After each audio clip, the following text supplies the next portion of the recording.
Good morning. It is July 11th, 2024 at 8:58 a.m. We are meeting with PBA for a second bargaining session. I'm Nikki Powell, Human Resources Director. West Moreno County Administration. Rich Powell, Chief of Corrections. Janice Floyd, Deputy Director, Human Resources. Debbie Barris, Assistant County Administrator. Scott Natty, Escambia County Jail Commander. Floyd Tippel, Escambia County Corrections. Noel Lane, Escambia County Corrections. James Bush, Escambia County Corrections. Dustin Perazine, Escambia County Corrections. Tammy Kirksey, Escambia County Corrections. John Christopherson, PBA. Chase Horn, PBA. Jason Santos, County Work Annex. David Hollis, County Work Index. Alana Motion, Work Annex. I apologize, we don't have anything to pass across the table today. We're going to run through these articles real quickly and give you some responses and ask some questions. We do have to close the session early today, unfortunately, for service for one of your employees, so hopefully that's understandable. We're going to try to run through these quickly and have some back and forth real quick. So, Article 3 we did discuss last time, in which we would not be adding that additional, we would not be in agreement to adding that additional statement. Article 501, we were fine with that cleanup. And in 513, we would not add the additional hours. We're going to keep that consistent across all of our unions. Article 6, we're not inherently opposed to extending it, but we're kind of wondering why, because that's 45 days is a really long time. So if you have any feedback on Article 6? For extending the grievance procedure? Yeah, because part of our process is to also vet grievances on our end in terms of figuring out where the issue is, and if it's something that can be resolved prior to continuing to the next step in the process. A lot of that is informal discussion.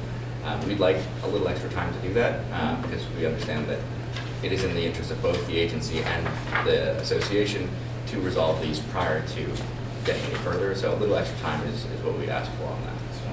Yeah, so we weren't really inherently opposed, we just need a little clarification. So we are looking at business days and then 15 days throughout? Yes, ma'am. Okay, clarify. Article 8, 802B, that was just some cleanup that you guys wanted. We didn't have a problem with that. Same thing, Article 10, no issues there.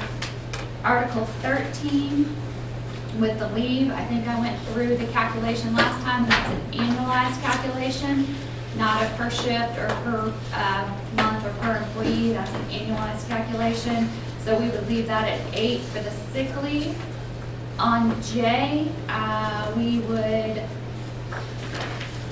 I think our discussion was to, if you had 750 hours, you could convert 40, and of course, the maximum would be 400, not the 500.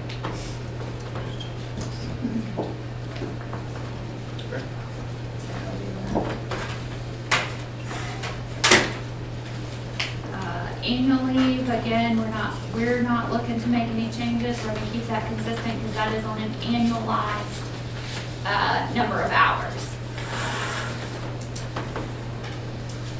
Funeral leave, Chief and I had some discussions. We will probably have some language kind of drafted for that. We're going to try to clean that up a little bit. I don't have that today, but we're actually going to try to make it a little bit easier than just listing everybody. Yeah, a little bit more behind that simply is because, I mean, there's a cap on how much annual, or how much bereavement in a year you get anyway, so the purpose is kind of moved, as long as it's validated, so we'll clean that up. Get something on that. Holiday leave was dependent on the DOR, which we have some conversation on that coming up. 1310, that's how it's being done, so we're good with that cleanup. Article 15, we do make every effort. We would not like to add that to the contract because we just don't want to be bound to it, but we do make every effort to notify. And part of the reason is that is anybody in the agency can accept a public records request, and we just don't want someone that would not even be to be cognizant of your contract to be bound to something in your contract. Public records are supposed to go through our MGO system. Sometimes depending on the nature of the public records, they may be answered differently. So that's our stance on that one. Article 17, chief still has to have some conversations with budget, and that's your DOR situation. It's a significant increase to the budget if we move forward with getting rid of the DOR. So we still have to have those conversations, and I think Mr. Moreno spoke last time to where we stand on the budget, and unfortunately with where we're standing this year, an increase to the budget is not likely. So I'm going to let chief have those conversations to. Looks like close to $1 million. So that is what the impact would be. Is there a way that we could get a breakdown of that before our next session? Oh, yeah. Thank you. Yeah. And then salaries, we did speak to those last time. Promotional procedures, again, Chief's got some additional analysis that he was working on. We didn't have that cleaned up and ready to go before this meeting, but again, not inherently opposed, but I think may limit some of what we have to get into. Just briefly, I think what we do, if we all come to agreement, is that a potential quasi-first sergeant, if you will, similar to a first lieutenant as opposed to multiple different sergeants. But we'll have some additional conversations about that. Chief, I'll ask you to speak to those two. Yeah, the last two were just simply the Article 11 and 19, which are similar in nature, but they're not exactly. I think what we can do because of the requirement of risk management and a safety perspective is I don't think boots need to be listed as part of it would be issued equipment to those that work as an RCO as opposed to a entitlement, and then we'll just change that allowance to equipment that's authorized and managed through our property. So I think we'll still continue to provide the boots for the RCOs, but it won't be part of that additional equipment because it benefits the county as a whole. That way Lonnie doesn't get his toes chopped off when he drops something on it. I mean, because we've been paying for his toes for the rest of his life. We buy boots for a long time, right, Lonnie? That's right. But we're gonna clean that language up a little bit and then bring it back around, but I think we can get where we all want to be on that fairly easy. And we'll just include that in the uniform policy issue, the issuance policy. Doesn't need to be a contract language for fair boots.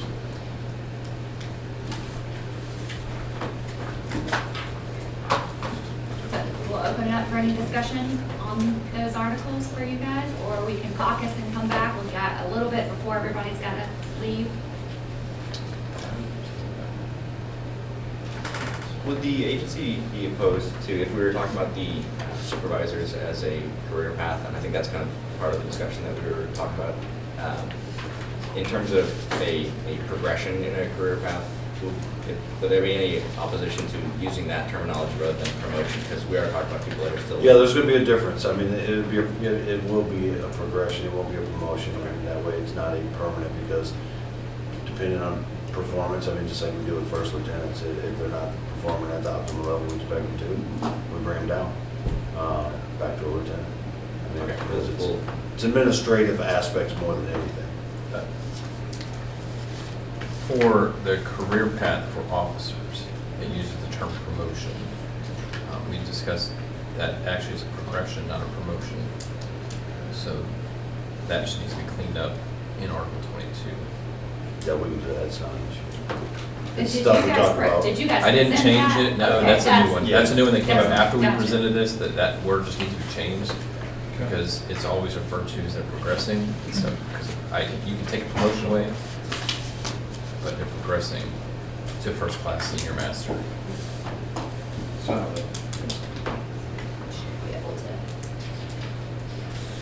It was caught after we already submitted That's everything. So at this point, I think if there's nothing to pass across the table on that one, and we're waiting on language or other information, I suppose we'd be breaking ground. And I think you have the majority of our answers as far as, except for the DORs, the one we're kind of got on hold. I think everybody's doing the math now. I think if they look at that as the simple compounding of that over your career, the money that's been lost over the years, to me, I've said it since the day I got here, I think it was one of the most foolish decisions ever made, because to me, you can't pay for your rent or draw it as a retirement down the road. But if it's compensatory, but we gotta be able to fit in that budget. And that's the biggest issue right now, as tight as the budget is. So I'm gonna work to see what I can do on my end, with our chief financial officer here at the county, and see what we can work within our budget to see if we can make that happen. So. I did have a question, and it was following our last session. There was a general order that came out May 1st regarding the education incentive and training incentive pay. That came out May 1st, I believe. Was the intent to have that going forward? That was the policy, or? Well, the problem is we were violating violating the contract the way it was being done. When it was identified, it was an immediate sit. We had to stop because the way it was being managed violated the contract. It wasn't following the contract.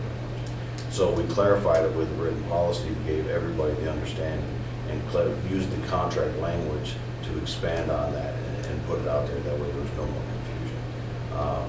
And then it was probably on both sides of the table, if you will. I will tell you that we had more responsibility than to catch it, and we didn't. And I didn't want to look backwards because I don't know how bad it was. It was just it's proverbial snowball. And once it was identified, it had to be stopped. So that's why we put the documents together, put the plan together. It's now the supervisors have to validate everything before it goes to an individual who just inputs it blindly.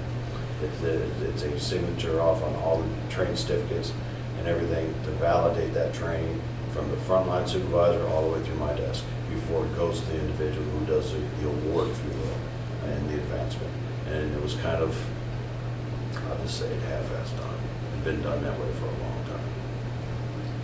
So we cleaned it up. For our next session, we may just have something to put in that, but on its face, I don't. Yeah, I mean, you guys have seen the policy that we wrote collectively, because it